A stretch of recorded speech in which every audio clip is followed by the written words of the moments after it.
Welcome to English and Emotions, where love meets language. Have you ever found yourself in a relationship where, you're giving it your all, really pouring your heart out, yet somehow your deepest expressions of love just aren't landing? It's like you're speaking entirely different languages, even though technically you're both fluent in English. Right. Imagine this. Two people, deeply connected, maybe even madly in love, yet they constantly feel profoundly misunderstood or, worse, unappreciated. Yeah, it's like there's this invisible wall or something. Exactly. It's as if they're missing each other's most fundamental emotional needs, and it leads to this kind of quiet, persistent ache in the relationship.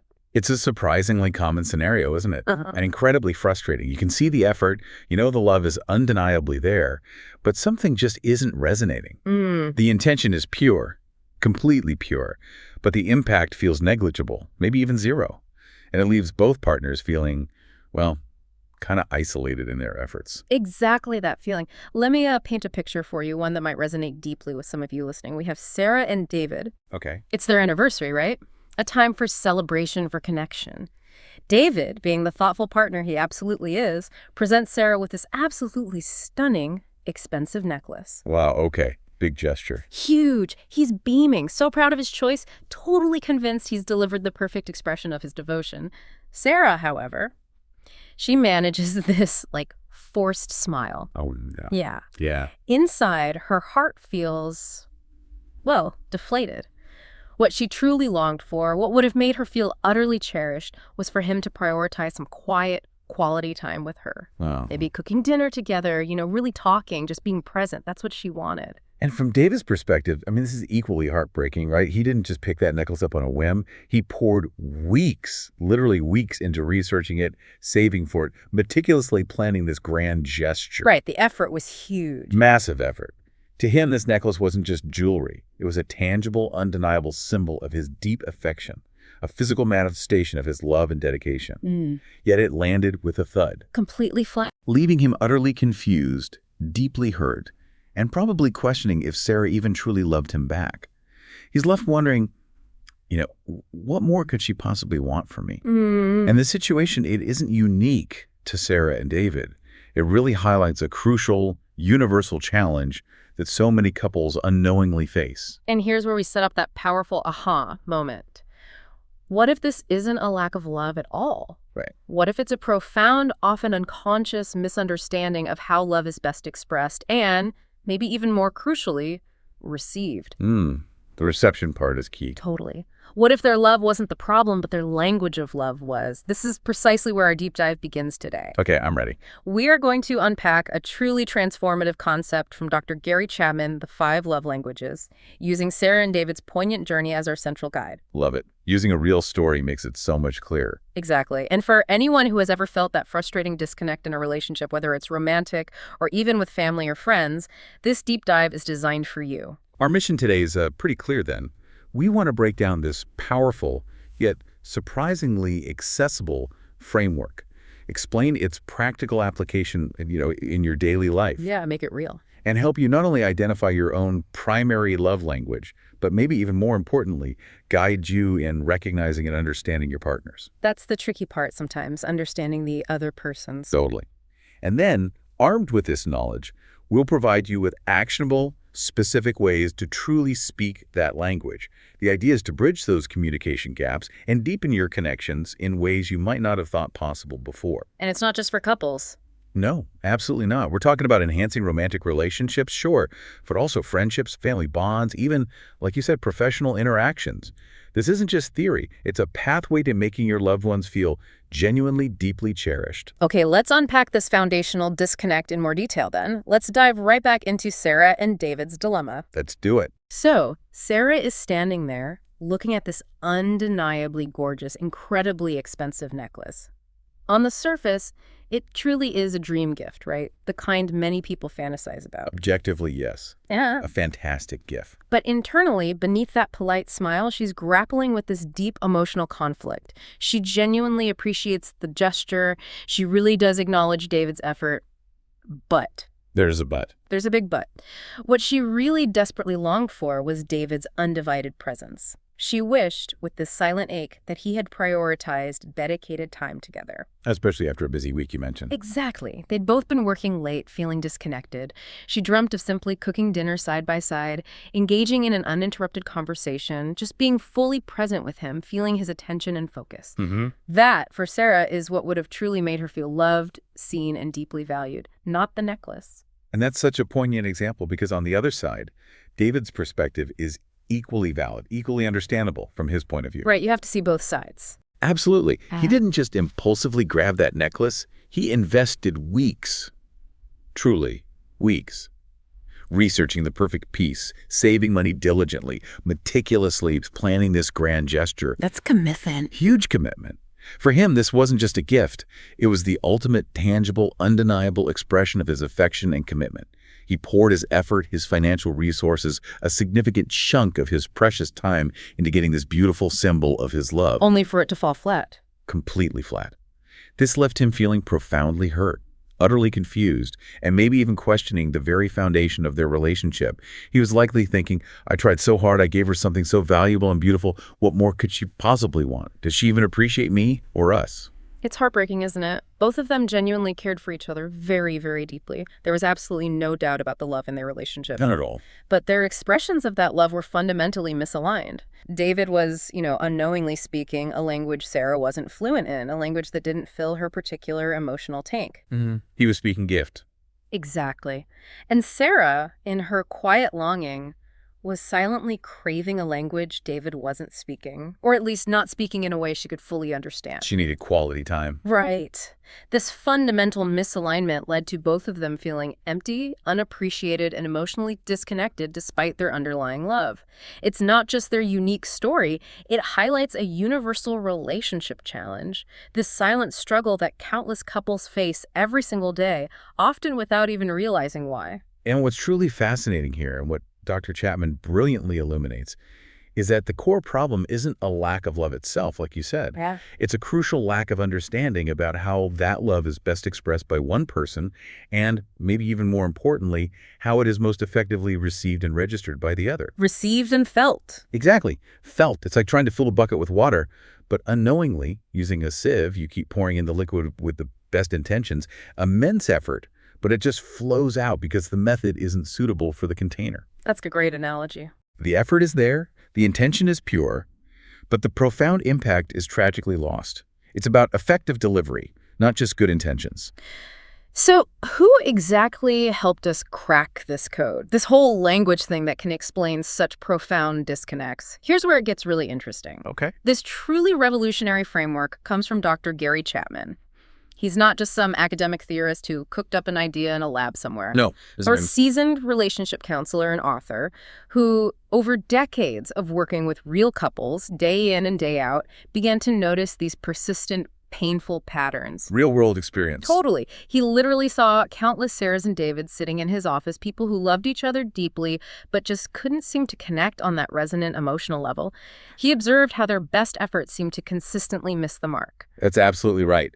The genesis of his profound idea didn't spring from a textbook or some abstract hypothesis, but from painstaking, empathetic, real-world observation right there in his counseling office. Just listening Intently. As couples expressed their frustrations, their unfulfilled longings, their profound confusion, he started identifying common threads, repeating themes in how people naturally express love and, critically, how they interpreted or often misinterpreted those expressions from their partners. So it was grounded in reality. Absolutely. It was a qualitative, grounded approach, building the theory directly from lived experience, from people's actual stories. And the core revelation he came to, which sounds almost deceptively simple now, but was truly groundbreaking at the time, was that people tend to express and interpret love in 5 primary distinct ways. He called them love languages. The 5 love languages. Exactly. It's like each of us has a native tongue for love, right? Yeah. A default setting for both giving and receiving affection. And if our partner is speaking a different one, it's not that they aren't talking to us. It's that we literally aren't understanding their heartfelt words of affection because they're in a dialect we don't automatically comprehend. We're missing the translation. Perfectly put. We're missing the translation. Precisely. Think of it like this. You might be fluent in several languages, maybe you studied French in school or Spanish, but there's probably always one that feels most natural, most resonant, most effortless for expressing your deepest thoughts and feelings, where you truly feel, at home. Yeah, your mother tongue. Exactly. Chapman discovered the same principle applies to emotional connection and love. And once you actively understand these 5 fundamental languages, it truly unlocks a completely new, more effective way of understanding, nurturing, and profoundly strengthening all your important relationships. It provides a roadmap for connection. Okay, so let's deconstruct these 5 love languages now. Let's really dive into what each one specifically means, how it shows up in daily life, and what it truly sounds and feels like for those who speak it. First up, words of affirmation. Right. Words of affirmation. This language is all about verbal appreciation, genuine compliments, positive reinforcement. If this is your primary love language, you feel most loved, most seen, most valued when you hear sincere, encouraging, specific words from your partner or loved ones. What's absolutely crucial here, and this trips people up sometimes, is that this isn't about empty flattery. It's not about vague compliments or just saying something nice for the sake of it. Right. Authenticity matters. Immensely. It's about authentic words that spring from genuine appreciation, careful observation, and a truly understanding heart. The specificity of the words often makes all the difference. Can you give an example? Sure. So instead of a generic, "you're nice," which can feel, frankly, a bit hollow. Yeah, kind of meaningless. Right. A partner whose primary language is words of affirmation would absolutely thrive on hearing something specific, like, "I'm so incredibly proud of you for getting that promotion. I saw how much hard work and dedication you poured into it." See, that acknowledges not just the outcome, but the effort, the sacrifice. I see. Or a direct, personal compliment like, "You look absolutely beautiful today. That color really brings out your eyes." It shows you noticed, you cared enough to actually say it out loud. Yes, exactly. Or even something as deeply meaningful as, "I appreciate how tirelessly you work for our family." That speaks directly to their contribution, their sacrifice, their dedication. Huge. And that classic example, "You're such a wonderful cook. This meal is absolutely incredible." That's not just a compliment about the food itself. No, it's much more. It's a profound affirmation of their skill, their effort, the care they put into providing. It's about hearing explicitly that they are valued, admired, supported, truly seen through spoken words. It's about building them up with your voice. Beautifully said. Okay, moving on. Next we have quality time. Quality time. Okay. For individuals who speak this profound love language, undivided attention is truly the ultimate gift. It's the most cherished expression of affection. They feel most loved, most cherished, most connected when their partner is fully present, actively engaged, and truly focused on spending meaningful, undistracted time together. So it's not just being in the same zip code. Definitely not. It's not simply about sharing the same physical space, but about sharing an experience with full, intentional presence and connection. So what does that really look like in a vibrant, living relationship beyond the textbook definition? Great question. It's having deep, soulful conversations where the phone is silenced and put away. Ooh, the phone part is key. Absolutely key. Where there's no television droning in the background, where your focus is entirely on each other.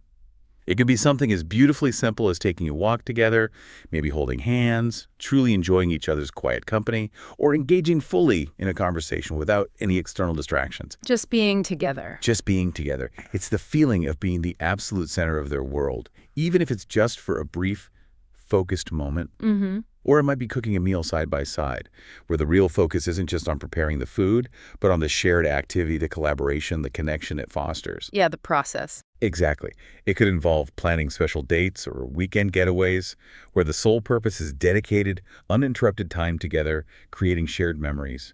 And sometimes it's just simply sitting together in comfortable silence, or actively listening, truly giving your partner your complete, unadulterated focus, absorbing every word and nuance.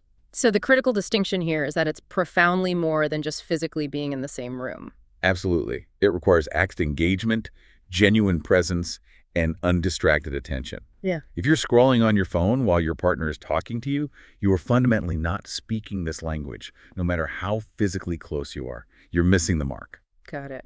Okay, then there's physical touch.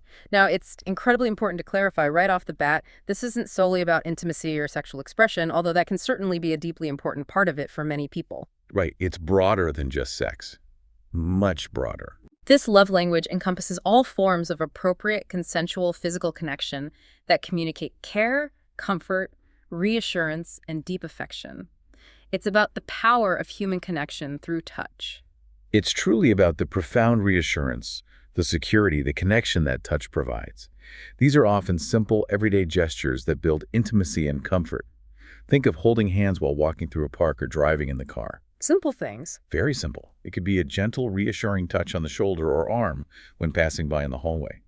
Or warm, comforting hugs after a long, stressful day, or even just when reconnecting after being apart. Those arrival hugs are important for some people. They really are. Cuddling together on the couch while watching a movie or a simple, affirming pat on the back can convey immense love, emotional support, and comfort for someone whose primary language is physical touch. So the crucial note here, as you said, is that it's always about comfort and connection, always about mutual respect, and always, always within the explicit bounds of what feels safe, consensual, and desired by both partners.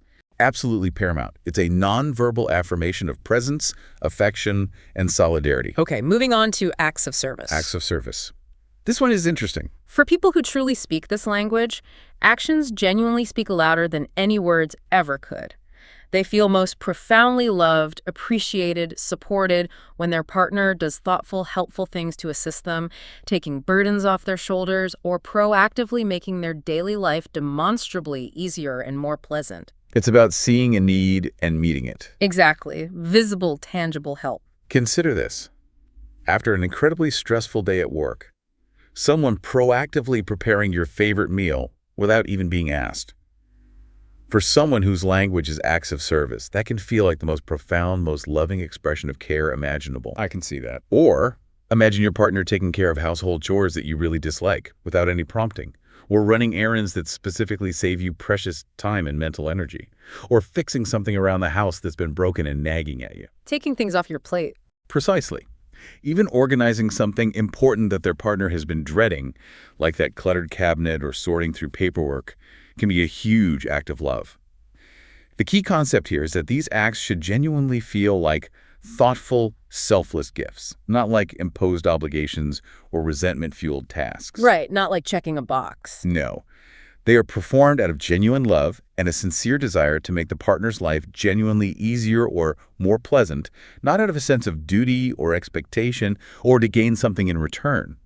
It's about alleviating their mental and physical load because you care. And finally, we arrive at receiving gifts. Now, before anyone jumps to conclusions about this being about materialism, Yeah, let's be clear on this one. let's be absolutely crystal clear. This love language is not primarily about the monetary value of the gift. Not at all. It is profoundly about the thoughtfulness, the intentionality, the sheer effort behind it. A gift, no matter its size or cost, is understood as a tangible symbol, a visible reminder of love, care, and the deeply comforting fact that you are actively thinking of them even when they weren't around. It's a token of remembrance, as you said. That is an absolutely crucial point to emphasize. Meaningful gifts often demonstrate that you are truly, genuinely thinking of your partner, not just fulfilling a requirement or obligation like getting an anniversary gift because it's the anniversary. Right. They reflect their specific interest or needs, maybe something they mentioned in passing weeks ago that you lovingly remembered. They can mark significant special occasions, sure, but also spontaneous moments, those little just-because gestures. Those can mean a lot. They really can. They consistently demonstrate effort, forethought, planning. A gift absolutely doesn't have to be expensive. It can be as simple and impactful as their favorite coffee from their preferred cafe brought to them in the morning, or as elaborate and memorable as a surprise weekend getaway. It's the thought that counts, literally. It truly is about the thought, the love, the intention embedded within the gesture. It's the tangible, physical representation of, I was thinking of you and you matter to me. Okay, so with these 5 fundamental languages now deconstructed and hopefully clearer in our minds, let's go back to Sarah and David. Let's witness their powerful transformation. Yes, this is where the rubber meets the road. This is truly where the aha moment comes to life and where the theory becomes deeply practical. How did they finally, beautifully connect the dots in their own relationship? Well, it wasn't like a sudden lightning bolt, It wasn't an instant revelation. It was more gradual, a gentle unfolding. Takes time. It takes time and effort. Through honest, open conversation, which can be scary sometimes, and genuine, heartfelt self-reflection, they began to painstakingly unravel the mystery of their deep disconnect. So they talked about it. They talked. They talked about specific moments that made them feel profoundly loved, what instances had caused them hurt, and this is key, what they naturally tended to do when they wanted to express love to each other. Looking at their own giving patterns. Exactly. This journey of self-awareness and mutual inquiry was the absolutely critical first step. It wasn't about blame. It was purely about understanding. And what they discovered was so profoundly enlightening for both of them, right? Wow. David's primary love language, it turned out, was indeed acts of service. Which makes so much sense now, looking back. Totally. This explains so much about his behavior, why he worked so incredibly hard to provide for them financially, why he felt compelled to choose such an expensive, grand gift like the necklace. He was serving in his mind. Yes. He inherently felt most appreciated, most loved when Sarah made his life easier, when she supported him through tangible actions. His gift-giving, from his perspective, was an act of service, providing something beautiful and valuable that he thought would benefit and delight her. He was providing. Meanwhile, Sarah's primary love language was unmistakably quality time. Clear as day. She felt most profoundly loved, most truly seen when David was fully present with her, when they could genuinely connect without any distractions and truly engage in deep conversations about their lives, their dreams, their fears. Things the necklace couldn't provide. Exactly. That expensive necklace, while a lovely object in itself, simply couldn't fill her fundamental emotional need for his undivided presence and focused attention. It just wasn't the currency her heart spoke. It wasn't the right language. So once they understood this fundamental yet sometimes subtle difference in their love languages, everything in their dynamic began to powerfully shift. The understanding was the catalyst. Yeah, and it wasn't about either of them fundamentally changing who they were as individuals or abandoning their own ways of expressing love entirely. No, that's not sustainable. Right. Instead, it became about consciously learning to speak each other's native love language, almost like learning a new vital dialect for the sake of the relationship. Learning to be bilingual in love. I like that. So David, for his part, made a very conscious, intentional effort. He started coming home earlier from work sometimes, which was a significant shift in his routine, a tangible reprioritization. That's a big act of service for quality time, ironically. Good point. He began putting away his phone during dinner, a direct, heartfelt response to Sarah's deep-seated need for undistracted presence. Huge. The phone thing is huge for quality time people. I mean, he intentionally started planning regular date nights, specifically focused on just them, with absolutely no external distractions or interruptions. Real quality time. And Sarah's response, I bet it was noticeable. Oh, it was not just immediate, but profoundly emotional. She expressed it beautifully, telling him, I feel so loved when we can just talk and be together like this. It feels like you're truly here with me. Wow. She could finally feel it. Yes, she could finally genuinely feel his love in a way that resonated deeply with her soul. Simultaneously, Sarah began making equally conscious efforts to speak David's language, acts of service. So she started doing things for her? Exactly. She started actively looking for small, everyday ways to ease his often stressful life. She'd proactively prepare his favorite lunch for work without him even asking. She'd organize his often cluttered desk when he was feeling overwhelmed and struggling to find things, or she'd take care of those small errands he'd been dreading and putting off. Little acts. Showing she cared through action. Right. And David's reaction mirrored Sarah's newfound joy and appreciation. He would tell her with genuine warmth, I deeply appreciate when you do these things for me. It honestly makes me feel so cared for and supported. So his efforts, his work, felt seen too. Finally. Exactly. His efforts were finally being seen, understood, and truly received in the way he needed. And that necklace. Ah, yes, the necklace. What happened to it? Well, the necklace, which had initially been this silent symbol of their profound missed connection, began its transformation. It now sits in a place of honor on Sarah's dresser. Oh, that's lovely. Yeah, not just as a piece of jewelry, but as a poignant, beautiful symbol of the moment they began truly understanding how to love each other well, how to bridge their emotional divide. It's the physical embodiment of their aha moment in action. A reminder of their journey. That's powerful. A tangible reminder of how far they'd come in learning to communicate their love effectively and profoundly. This brings us directly to the practical application part then. How do you, listening right now, go about discovering your own primary love language and, just as importantly, your partner's? Yeah, how do we figure this out for ourselves? It profoundly starts with sincere self-reflection. Dr. Chapman offers several really thought-provoking questions to guide you through this process. Okay, lay them on us. What should we be asking ourselves? All right, when you're trying to figure out your own love language, take some quiet time. Really think about these deeply personal questions. First, when do you feel most genuinely loved and appreciated? Reflect on past experiences. Exactly. And this isn't just about grand, dramatic gestures, but also those quiet, everyday moments that really fill your emotional tank. Second, what specific actions or words from others make you feel most valued and cherished? Dig deep into specific instances that really resonated. Okay, what else? Then a crucial clue we touched on earlier. What do you naturally do to show love to others? Often we tend to give love in the very way we instinctively prefer to receive it. So this can be a huge indicator of your own language. Right, we project our own needs. We often do. Then consider, when you feel unloved, neglected, or disconnected, what are you usually missing in that moment? Ooh, that's a good one. Focusing on the negative space. It's incredibly insightful because our complaints, our moments of frustration, very often directly pinpoint our unmet needs and reveal our love language. And finally, what would truly make you feel most cared for, comforted, and supported after a difficult or stressful day? What fills you up when you're empty? Exactly. This question cuts straight to the core of what genuinely nurtures your soul and replenishes your emotional reserves. Building powerfully on that, the source material highlights something you just mentioned, that our complaints are actually one of the biggest clues we have about our own love language. It's like a secret decoder ring hidden in our frustrations. Totally. If you find yourself frequently vocalizing frustrations like, we never spend quality time together anymore, well, that's a pretty strong, undeniable indicator that quality time might be your primary love language. Makes sense. Or if your common complaint is, you never help me with anything around the house, I'm doing everything myself, it very likely points directly to acts of service as your deepest need.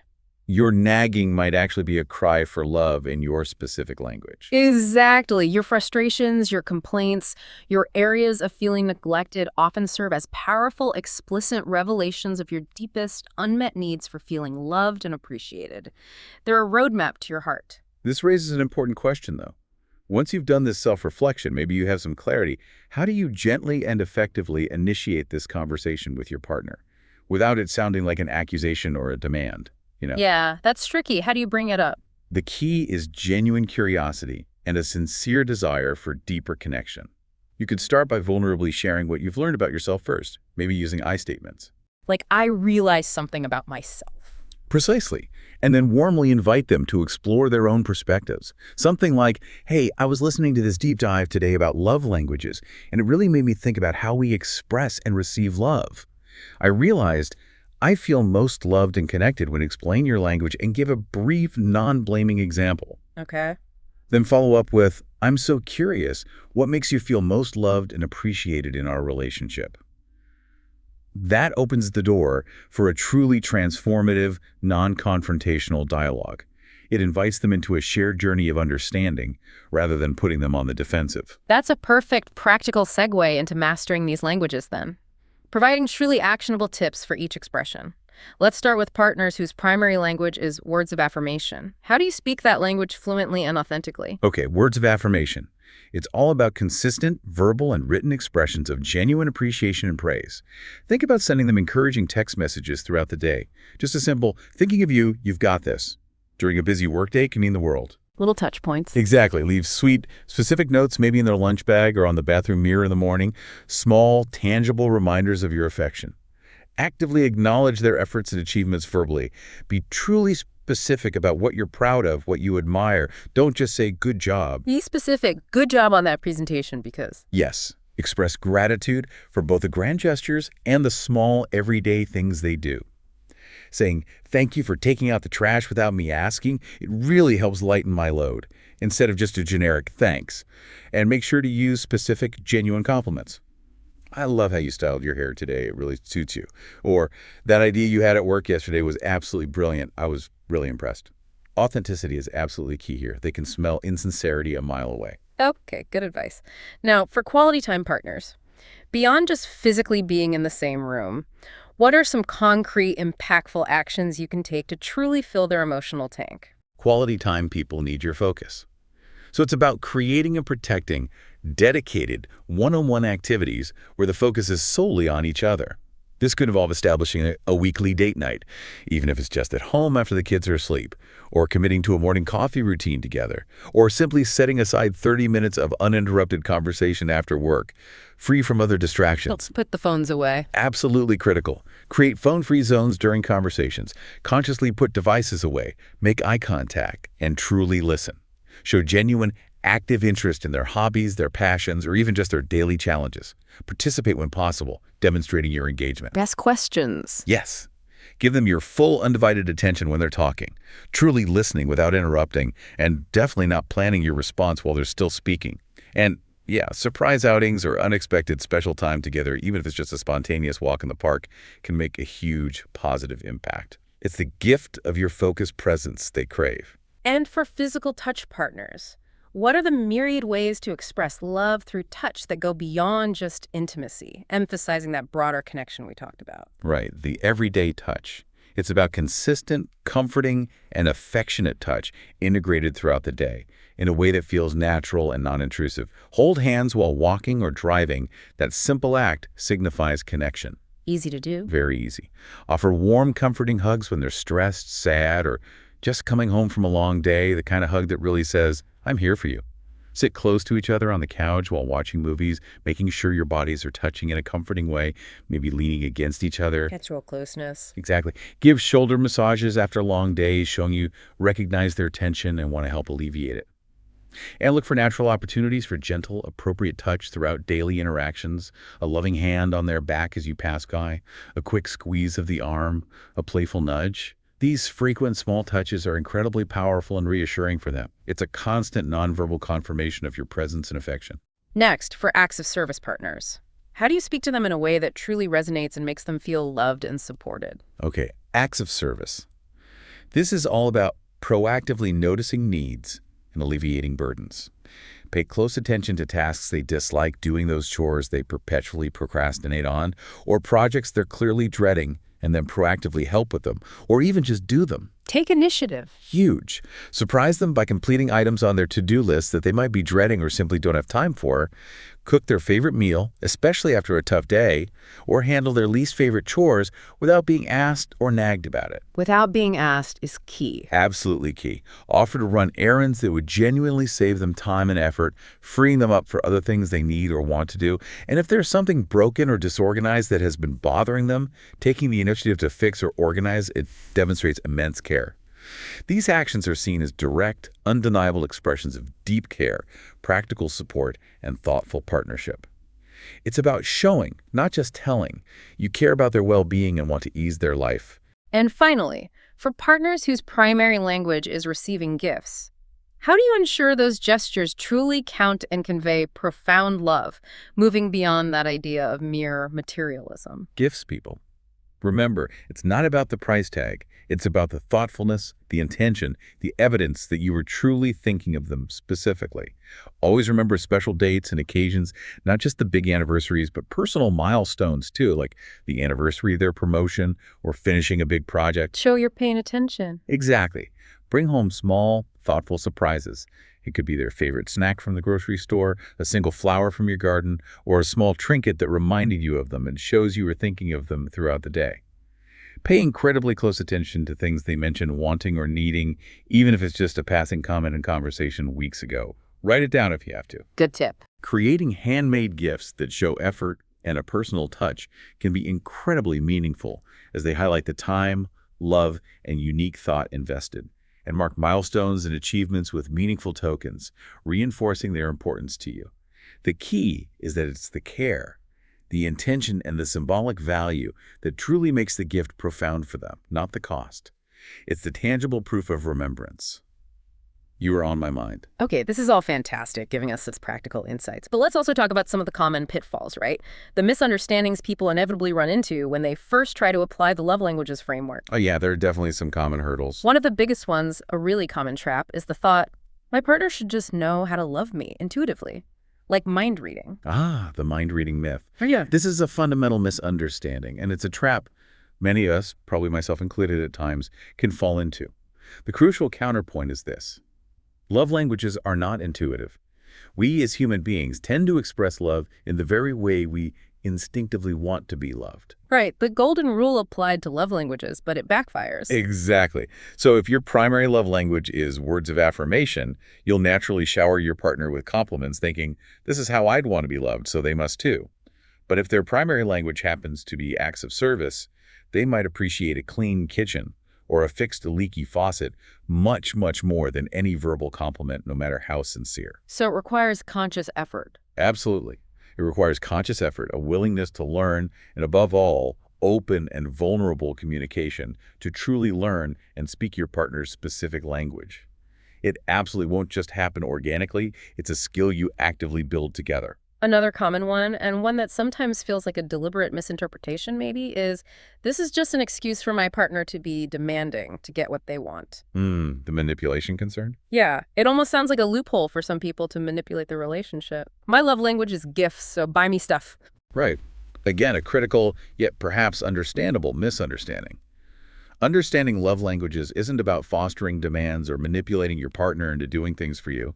Quite the opposite, in fact. How so? It's about becoming a more thoughtful, more effective, and more profoundly impactful partner. It's about gaining the practical tools to genuinely make your loved one feel truly valued, deeply seen, and cherished in the specific way that truly resonates with them. It transforms vague guesswork into intentional, impactful, and deeply appreciated action.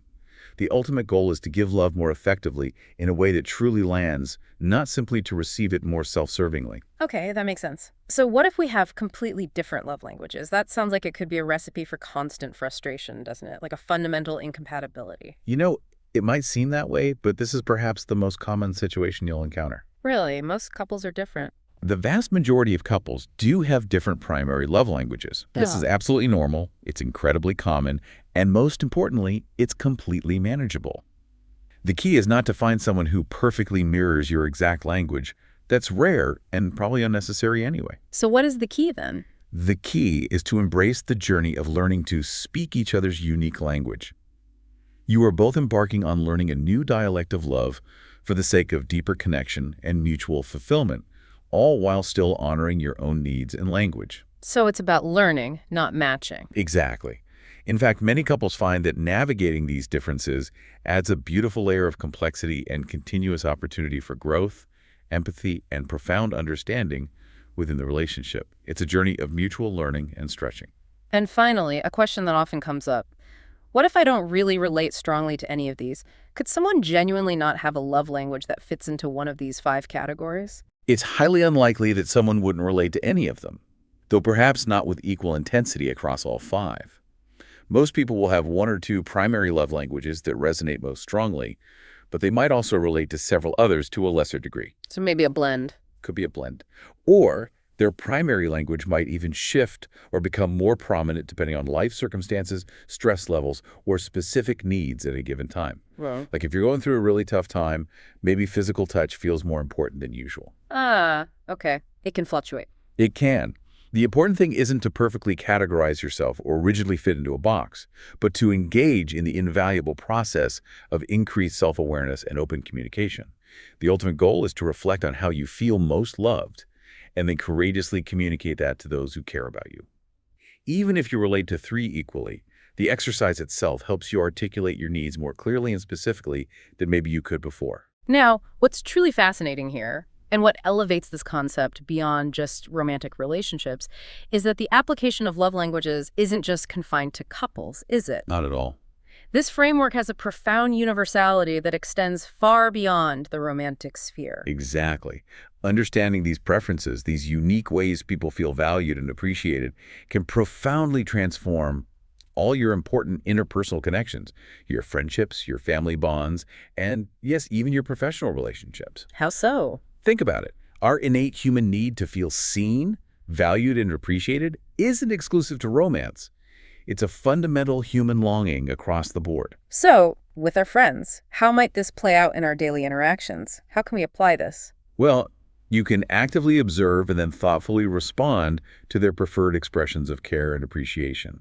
Does your friend consistently light up and gain energy when you compliment them sincerely on a job well done or a new accomplishment? Maybe words of affirmation. Could be. Do they always proactively suggest hanging out one-on-one, just the two of you, over big group gatherings? Quality time, perhaps? Possibly. Do they seem particularly touched by a small, thoughtful gift you bring back from a trip? Or do they always remember your birthday with special care? Receiving gifts. Yeah. Are they always the first to offer practical help when you're moving or struggling with a project? Acts of service. Right.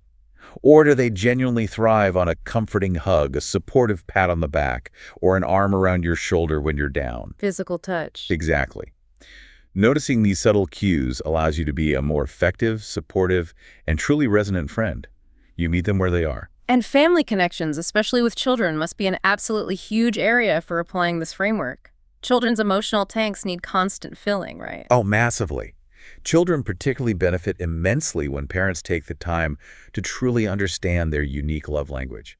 A child who primarily craves quality time might genuinely prefer a special one-on-one outing to the park, just you and them, over an expensive new toy that they'll quickly discard. The toy isn't what they need. Not really. Conversely, a child whose language is receiving gifts might profoundly treasure a small, hand-picked flower you found together on your walk more than hours of undirected play, simply because that flower symbolizes you thinking of them specifically. It's about connecting with your children in a way that authentically fills their emotional tank, nurturing their sense of security and belonging in the most effective way possible for them. This raises an important question for the professional realm then. How can understanding colleagues' preferences for feedback and appreciation significantly improve teamwork and leadership within an organization? Can it really apply at work? Absolutely. In a work context, it's about understanding how to motivate, appreciate, and truly connect with your team members most effectively, moving beyond generic good job emails. Okay. Some colleagues might genuinely thrive on public praise, specific verbal acknowledgement in meetings, or detailed positive feedback on their contributions, clearly indicating words of affirmation. Others might feel most valued and engaged when you dedicate focused time to mentor them, listen intently to their ideas without interruption, or involve them in key decision-making processes, which is quality time at work. Makes sense. Offering to help a stressed colleague with a project they're struggling with, or taking something off their plate when they're swamped. Classic acts of service can build immense trust and foster powerful camaraderie. A small, thoughtful gift of appreciation like their favorite coffee on a tough Monday, or a book related to their professional interests, receiving gifts, can go a long way making them feel seen and valued. And physical touch at work, that sounds tricky. It needs care, obviously, and cultural awareness. But even a firm handshake, a supportive pat on the back in celebration, or a shared high five in appropriate contexts can communicate solidarity and appreciation depending on the workplace culture and individual comfort levels. It helps you become a more empathetic, intuitive, and ultimately more effective leader or team member, fostering a truly positive and productive work environment. This is all incredibly helpful, but we've been talking a lot about the concepts of love languages and their application. What about the actual vocabulary? Building this bridge of communication truly requires practical English phrases and expressions, especially for those navigating these new conversations, maybe even in English as a second language. That's a critical, often overlooked point. Understanding the underlying concept is one thing. Having the specific words and phrases to articulate it effectively is another equally important skill. Learning to express love, appreciation, and even your own needs in English involves mastering specific phrases that genuinely resonate and clarify.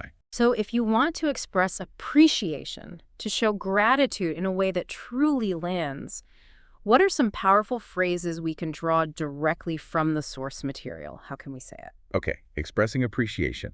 You can start with something direct and specific like, I appreciate when you, and then fill in the blank with the specific action. For instance, I appreciate when you take the time to listen to me without distractions. It makes me feel really heard.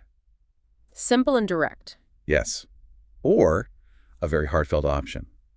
It means so much to me that you, as in it means so much to me that you always remember my favorite kind of coffee. It just brightens my morning. You can also use I'm grateful for, followed by what you're grateful for, like I'm grateful for your patience, or thank you for always, and then mention a consistent positive action, like thank you for always making sure the house is tidy before guests come over. It makes things so much less stressful for me. These phrases are direct, specific, and convey genuine, heartfelt gratitude. And when you want to share your feelings, To articulate precisely how your partner's actions make you feel loved and cherished, how do we use those I feel statements effectively? The I feel statements. Focusing on those clear, vulnerable statements is absolutely key here. I feel loved when is a direct yet gentle way to communicate your emotional response. For example, I feel loved when we just cuddle on the couch in the evenings after a long day. Okay. You can also say it makes me happy when, like, it makes me happy when you leave me little notes. They always make me smile. Another excellent phrase for connection is, I feel cared for when. For example, I feel cared for when you bring me soup when I'm sick. It shows you're really thinking of me. And finally, I feel valued when, for instance, I feel valued when you praise my efforts at work in front of others. It really motivates me. These phrases empower your partner to understand the precise impact of their actions on your emotional state. It transforms a vague sense of appreciation into a clear, felt connection. This raises an important, sometimes delicate question, though. How do you request love in your language? How do you express a need without sounding demanding or critical or like you're giving an order? That can be hard. It really can be. This is precisely where those softer, invitational phrases come in incredibly handy. Framing a request as a desire or a shared hope rather than an obligation. For example, starting with, I would love it if we could, is great. I would love it if we could plan a special date night just for us next week. See? It's an invitation. Yeah, softer. Or a deeply impactful option. It would mean a lot to me if, as in, it would mean a lot to me if you could help me with these chores this weekend. I'm feeling a bit overwhelmed. You can also use I feel most connected when we to gently guide them towards your preferred method of connection, such as, I feel most connected when we have our morning coffee together without our phones before the day gets crazy. Hinting at what works. Exactly. And a softer, collaborative way to suggest action is, could we try to? For instance, could we try to have a no-screen dinner once a week just to really talk? These are invitations to connect, offered with vulnerability, not demands dressed up as requests. That's incredibly practical and helpful. Thank you. Now, let's expand this globally for just a moment. Understanding love languages is essential on an individual level, but we also have to consider cultural considerations. Different cultures have widely varying norms around expressing love and affection, which can add fascinating layers of complexity. Oh, absolutely. Culture plays a huge role. What's truly fascinating here is how universal the underlying concept of love languages seems to be, that human beings have different ways of feeling loved, but how culturally nuanced their expression can be. How so? What kind of differences? Well, in some cultures, public displays of affection might be common, expected, even celebrated. Think holding hands, kissing in public. While in others, love is expressed much more privately, through subtle gestures or actions behind closed doors.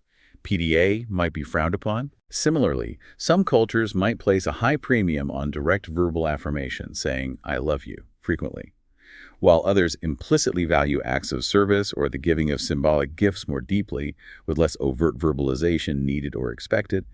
The context profoundly shapes the delivery and interpretation. So, when navigating cross-cultural relationships or simply communicating about love in English with someone from a significantly different background, what are the key things to keep in mind to ensure your expressions of love truly land and you don't cause offense? Great question. First and fundamentally, respect different comfort levels with various expressions of love. What feels natural, acceptable, or even necessary to you might be uncomfortable, inappropriate, or simply misunderstood by someone from another culture, and vice versa. Don't assume your way is the only way or the right way. Okay, respect differences. What else? Second, and crucially, communicate openly and directly about cultural expectations and preferences. This is where those direct phrases we just discussed become invaluable. Don't assume. Ask questions gently, like, how do people typically show affection and care in your family or culture? Or, what do you consider a really thoughtful and meaningful gesture in your background? Show curiosity, not judgment. And that ties directly into the concept of patience, doesn't it? This won't be perfect overnight. Absolutely. Be genuinely patient with yourself and with your partner as you both learn new ways of expressing and receiving care within a different cultural context. There will almost certainly be misunderstandings, missteps, maybe awkward moments. But these aren't failures. They become incredibly rich opportunities for deeper learning, growth, and connection if you approach them with grace. See them as learning opportunities. Exactly. Yeah. And finally, recognize how individual love languages can profoundly intersect with broader cultural values. For example, in a culture that highly values family honor, community, or collective responsibility, an act of service performed for a partner's family member or a community elder might be seen as a profound, deeply respected expression of love and respect to your partner, perhaps even more so than a personal compliment directly to them. It's about blending the individual preferences with the broader, often unspoken, cultural context. Wow, okay. So this isn't a one-and-done solution, is it? It's not like you learn your partner's love language once, check the box, and then you're set forever. Oh, definitely not. It's the long game, sustaining love language practice. Beyond that initial understanding, what does it truly take to keep the emotional connection vibrant and alive over years, even decades? You're spot on. It's absolutely not a finish line you cross. Like any profound relationship, skill communication, conflict resolution, it requires ongoing practice, immense patience, and continuous adjustment. It's a dynamic journey of perpetual learning and adaptation, not a static state you achieve. Things change. People change. Exactly. What resonated most last year might shift slightly due to new life circumstances or evolving personal needs. So what are some concrete strategies for long-term success in keeping these love languages alive and effective in a relationship? How do we keep it going? Regular check-ins are vital. Periodically, maybe once a month or every few months, sit down and genuinely discuss with your partner how you're both feeling loved and supported. Ask things like, how full is your love tank this week? Or, is there anything I could do more of or less of to help you feel more loved? Be direct. Be direct, but gentle. Your emotional needs can evolve, and life circumstances can drastically change what you need most from your partner. A new baby, a stressful job, a health challenge, moving house. These can all shift priorities. What resonated last year might not be as impactful today, and that's perfectly normal. Acknowledge it. Also, practice immense patience with yourself and your partner. Patience is hard sometimes. It is. Learning to express love in a new way, or even just remembering consistently, takes time, conscious effort, and repeated practice. There will be slips. There will be moments where you forget or revert to your default. That's perfectly okay. Simply acknowledge it, maybe apologize if needed, and try again. It's about the effort, not perfection. And maintaining balance, I imagine, is absolutely key here. It can't be all one-sided. It truly is the foundation. While it's incredibly important to learn and speak your partner's love language, you should never completely abandon your own natural way of giving love or neglect your own needs. Healthy, thriving relationships involve both giving and receiving love in ways that feel natural, authentic, and fulfilling to both individuals. So speak their language, but also express yours. Exactly. It's about expanding your repertoire of expressing love, adding new dialects, not replacing your native tongue entirely. And finally, remember that quality often profoundly trumps quantity. It's far more effective to consistently show love in small, thoughtful, everyday ways that perfectly align with your partner's specific love language than to make grand, infrequent, or misplaced gestures that might miss the mark entirely. Think small, consistent, targeted deposits in their emotional love bank. Those will yield far greater returns and build a much stronger foundation of connection over time. Before we wrap up our deep dive today, let's briefly touch on the science behind the theory. Because while Dr. Chapman's framework emerged from decades of practical observation, it's not a strict scientific theory in the traditional lab experiment sense, is it? That's an important distinction to make, yes. Dr. Chapman's framework emerged directly from his decades of clinical observation and counseling real couples, rather than being developed through controlled scientific experiments like you'd see in, say, physics. So it's more observational, less experimental. Right. However, its practical utility and the psychological principles it taps into are profoundly supported by broader psychological research. Studies on attachment theory, for example. Which is about our early bonding. Exactly. Attachment theory explores how our early experiences with caregivers shape our individual needs for security, connection, and emotional regulation in adult relationships. This aligns deeply with the idea that people have different, specific emotional needs and preferences for how they receive care and feel secure. Okay, so there's overlap with established theories. Definitely. Research on emotional needs, relationship satisfaction, and communication consistently points to the immense importance of understanding and meeting each other's core needs for a relationship to thrive. So, while the 5 love languages model itself wasn't derived from a laboratory, its practical effectiveness is certainly corroborated and underpinned by the broader psychological understanding of human connection and relational well-being. So the effectiveness of love languages truly lies in its incredible practical utility then. It's a tool that just works in the real world for many people. Precisely. Its enduring power lies in its simplicity and its remarkable ability to provide a clear, accessible, and actionable framework that significantly improves communication, reduces misunderstanding, and deepens authentic connection between people who care deeply about each other. It gives us a language, literally, to talk about our sometimes abstract emotional needs in a way that feels less vague and far more actionable. It transforms frustration into potential understanding and intentional love. And so we return full circle to Sarah and David. 6 months after their anniversary revelation, after they truly began to explore and speak each other's love languages, what's their life like now? Well, the update is good. Their relationship isn't just surviving, it's genuinely thriving. They've moved far beyond the initial disconnect and into a profound place of mutual understanding and conscious connection. That's wonderful. They've learned, together, that love isn't merely about the initial spark or that intense falling in love feeling. It's about the daily conscious choice, the ongoing commitment to express care in ways that truly resonate with the unique heart of the person you love, day in, day out. And the ripple effect of this understanding for them has been immense, right? Extending far beyond just their romantic bond. Sarah reflected, saying something like, "Learning about love languages didn't just change our relationship as a couple." Yeah, she said, it fundamentally changed how I connect with everyone in my life, my friends, my family, even my coworkers. Wow. When you genuinely understand how people prefer to receive care and appreciation, every relationship, every interaction gets a little bit better, a little bit deeper. That's powerful. And David, what was his takeaway? David, Oh. who once felt so utterly confused and hurt by Sarah's reaction to the necklace, now agrees wholeheartedly. He said something like, it's like we were both speaking completely different languages before, living in these parallel universes of affection, but now we're finally able to truly, profoundly communicate how much we care about each other. It transformed our entire dynamic, our whole world. That's amazing. The true beauty of the 5 love languages framework, it seems, lies in its powerful simplicity and its undeniable universality. Whether you're navigating the intricate complexities of a romantic relationship, striving to build stronger, more authentic friendships, fortifying deeply rooted family bonds, or even fostering better connections in your workplace, understanding these different ways of expressing and receiving love can fundamentally transform your interactions and connections with others. It really can. The ultimate goal isn't some kind of elusive perfection in love, it's deep, genuine connection.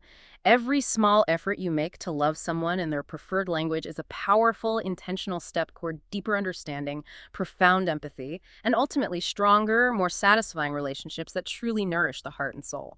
And this leaves us with a provocative thought to carry with you as you go about your day and engage with the people around you. Love is indeed universal, a fundamental human experience, but the precise way we express and receive it is beautifully, uniquely individual. By consciously taking the time to truly understand and speak each other's love languages, we don't just bridge communication gaps. We build stronger, more satisfying relationships that truly nourish the heart and soul, creating a world where everyone feels genuinely seen, understood, and profoundly cherished.